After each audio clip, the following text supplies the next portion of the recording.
Who better to react to my little rant there than Mandy Gunasekara, who is a former EPA official. Mandy, I know you're laughing, but this is no laughing matter. You spell out for me what you think would be the effect on America of Biden's plan, his green climate plan.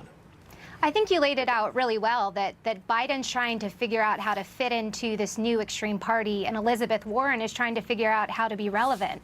And what it would do to America is what we've seen with extreme socialist type policies, which is higher taxes, less jobs, massive new bureaucracies, and no actual impact on the environment.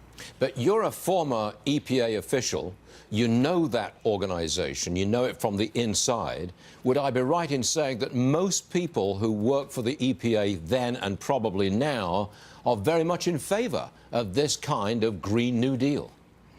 They're in favor of being more relevant and at the forefront of whatever the conversation is with regard to national policies. So they certainly support it in terms of the increased interest. But there are some folks there, and you've got the political leadership consistent with what President Trump expects, that is right-sizing the agency and ensuring that environmental missions are not used as a proxy to expand government control, but used to actually meaningfully advance environmental protections, which we have.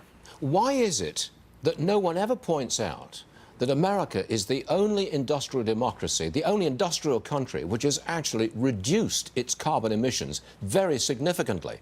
In fact, more than any other country in the world, we've cut CO2 emissions. Why doesn't anybody point that out?